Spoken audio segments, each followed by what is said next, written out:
mukhang balik na ulit ang ating Chinita Princess sa kanyang usual na schedule ng pag-host sa It's Showtime. Kung matatandaan nyo mga chika, yesterday lang siya, di ba, bumalik dito sa ating paboritong noontime program after of almost 2 weeks, okay, na hiatus, walang pagpaparamdam. Pero clarify lang natin mga chika, wala sa ating mga Kim Pao fans yung nagagalit kay Kimi. Siguro talagang na-miss lang natin siya ng sobra. Naintindihan naman natin mga chika na talagang busy lang sila ni Papi Paolo Abilino sa pagpopromote ng My Love Will Make You Disappear. Dagdag pa niyan mga kachika, di ba, Holy Week, okay, pinili ni Kimi tsaka ni Paolo na magpahinga. Okay, sa entire week talagang nagpahinga sila, and actually kahapon nga lang nag-share si Kimi nung iba't ibang mga pictures and videos nung mga ganap niya sa Balisin Island. Kung matatandaan nyo mga kachika, may mga konting pictures na ipinakita si Kimi nung mga nakaraang araw,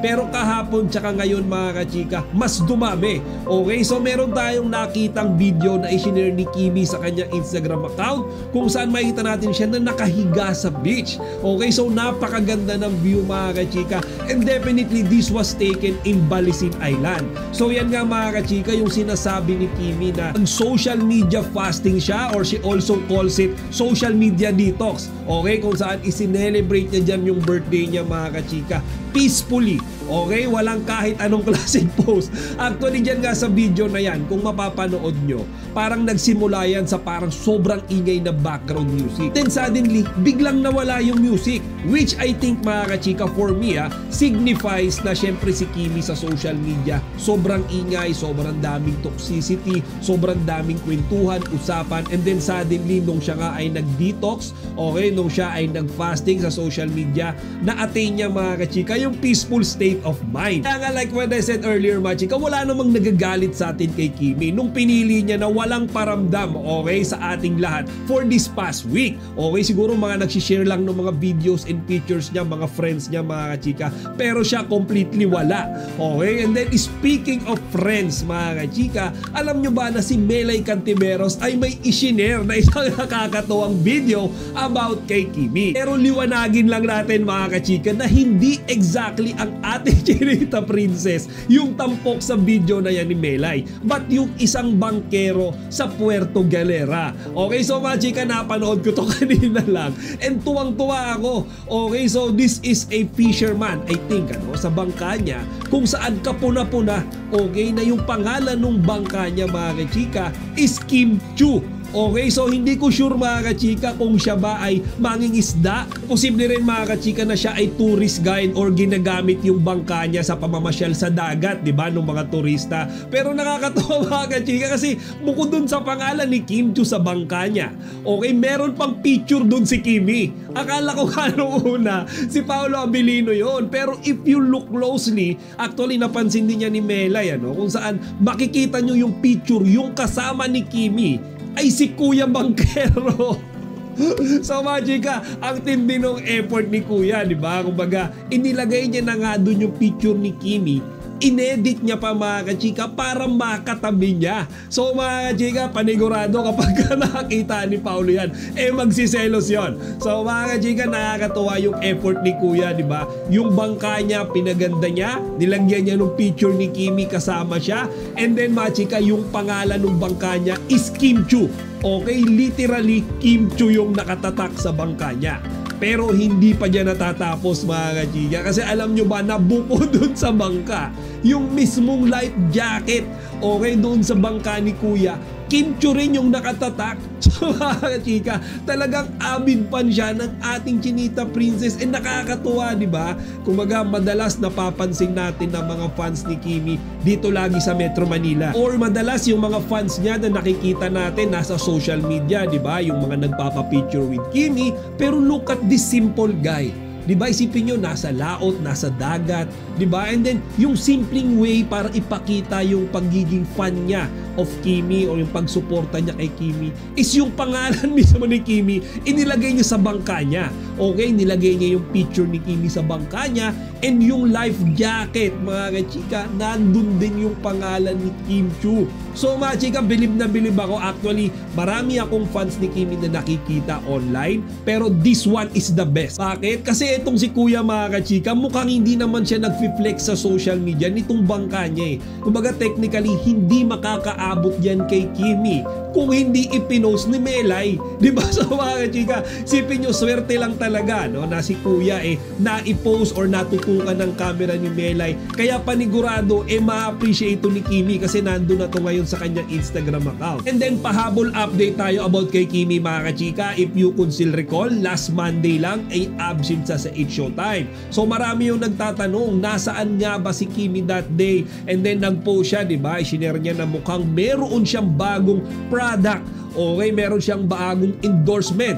And then marami yung nanghuhula, ano nga ba itong product or service na i-endorse ni Kimi? So mga chika, yesterday, Kimi shared a short advertisement kung saan ipinopromote niya, mga kasika, ang isang remittance company na World Remit. Okay mga chika, hindi ko lang masigurado kung ito yung pinuntahan niya na endorsement shoot last Monday, pero ang sigurado natin, bagong blessing ito kay Kimi. Okay, kasi hindi niya pa naman ito na-endorse or nagagawa ng advertisement before. Kaya we would like to congratulate our Chinita Princess again for this new endorsement. Kung sa mga nagtatanong kung ano ang update kay Paolo Abilino, unfortunately mga chika, wala tayong balita sa kanya. Medyo off-radar ngayon si Paolo. Meron lang siyang isang pinost sa kanyang Instagram account kung saan makikita natin ang picture ng isang bike.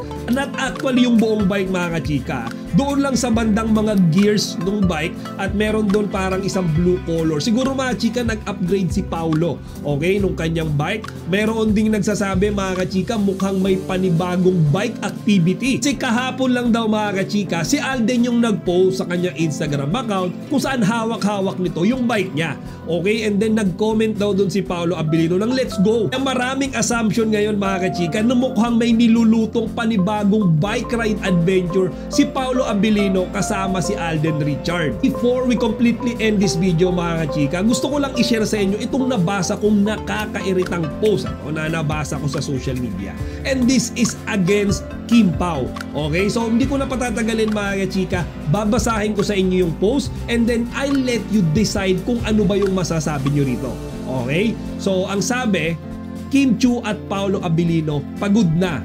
Pagod na nga ang pilit pinaglalab team na hindi na mga bagets na sina Kim Chiu at Paolo Abilino. After project ay may project na naman ang dalawa na kinauumayan na maging ng fans. Tila gatas na ng ABS-CBN ang dalawa at parang wala ng ibang artista ang defunct network na parang Coco Martin din. Mga chika, kilala nyo ko, hindi ako pala patol sa mga ganitong klaseng bashers, pero nung nabasa ko to, mga chika, I'm a bit offended. Okay? Kasi grabe naman yata yung tirada niya for Kimi and Paolo. From the first place, wala akong nakikitang tao na inaagrabyado ng Kim Pao. In fact, tumutulong pa sila, di ba? And then, mga chika, bakit sinabi na pilit pinaglalove team? Mga chika, to be honest, personal na opinion ko, mga chika, ang Kim Pao lang ang tanging love team na talagang nagbibigay sa atin ng totoong kilig. Kasi di ba meron tayong nilulook forward sa kanila everyday. Di ba sila yung nagbibigay sa atin ng excitement dahil wala pa silang inaamin. Di ba sila yung nagbibigay sa atin ng curiosity. Bawat moves nila sa isa't isa, parang meron silang ipinaparating sa atin. Kaya tayo naku-curious and na-excite. Di ba hindi natin yan napipili sa ibang love team at this point in time, mga chika. For me, Kim Pao lang ang nakakagawa sa atin yan. And lastly, mga chika, hindi ko nakikita na yung Kim Pao ay pinagsasawaan na maski nung kanilang mga fans. Kasi bibigyan ba yan ng another project kung yung mga tao nananawa na sa kanila? Diba? Kasi yung management, pinag-aaralan nila yan malamang sa malamang Kung yung mga artista ba na kukunin nila as main characters ay mahal or gusto ng mga tao, kung yun ba ay nire-request ng mga tao, that's the only time, mga chika, na bibigyan nila ito ng project. 'Di ba? Hindi gagawa ng project yan kung yung mga artistang bibida ay hindi gusto ng tao. Kaya kung yung Kim Pao man ay may bagong serye na naman mga kachika, hindi gusto ng management yan. 'Di ba? Gusto kasi ng mga tao yan. 'Di ba? Ibinibigay lang ng management yung gusto ng mga tao, in return kikita sila doon. 'Di ba? Ngayon, 'di ba, bakit susugal yung ABS-CBN kung alam naman nila na yung mga artista nila doon ay lalangawin lang? 'Di ba? Yan yung main point niyan eh. Kaya hindi ko nakikita mga kachika na nananawa na tayong mga Kim Pao fans, kina Kimi at Paolo. In fact, lalo pa nga tayong na-excite sa kanila sa araw-araw. Ngayon mga chika, gusto ko rin marinig, okay, yung opinion nyo, post ng basher na ito. Ilagay nyo lang dito sa comment section para mapag-usapan natin. Mukhang may halong kaba at excitement ang nararamdaman ngayon ng mga Kim Pao fans. Naiintindihan naman kung bakit sila nagtataka. Siyempre, gusto nilang malaman kung kumusta ang performance ng pelikula ng kanilang mga iniidolo. Lalo na't matagal-tagal na rin mula ng unang ipalabas ang My Love Will Make You Disappear, pero wala pa ring malinaw na update tungkol sa total earnings nito. Sa totoo lang, hindi ito unusual sa ilang production companies gaya ng Star Cinema. Karaniwang nilang hinihintay matapos ang buong local at international run ng pelikula bago maglabas ng full report o box office result. Parang ganyan din ang nangyayari sa ibang pelikula dati. Minsan nga, sa mismong Thanksgiving party nila inilabas ang final gross. Pero gets din natin ang side ng fans. Nakakabitin nga naman pag sa unang linggo lang may updates tapos biglang tumahimik. Siguro dahil mataas ang expectation sa tambalang Kim Pao, kaya gusto nilang malaman kung gaano kalaking impact ang nagawa ng movie at kung naging matagumpay ba talaga ito sa takilya. Ang tanong ngayon, kailan kaya officially maglalabas ng statement ang Star Cinema? Ang balitang ito ay nagpapakita ng isang klasikong eksena sa mundo ng showbiz fandom sa Pilipinas. Yung matinding pagmamalasakit at suporta ng mga fans sa kanilang mga iniidolo sa puntong sila na mismo ang nagtatanong at naghahanap ng transparency mula sa production company. Ang Kim Pao fandom, base sa balita, ay hindi lang passive supporters. Invested sila emotionally at gustong malaman kung naging matagumpay ang proyekto ng kanilang mga iniidolo.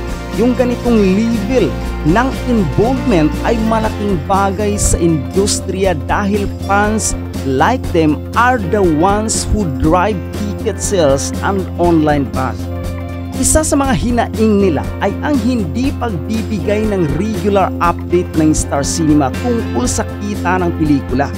Sa panahon ngayon sa lahat ng real-time at digital, tila may disconnect kung ang production company ay tahimik o hindi proactive sa pagbibigay ng impormasyon.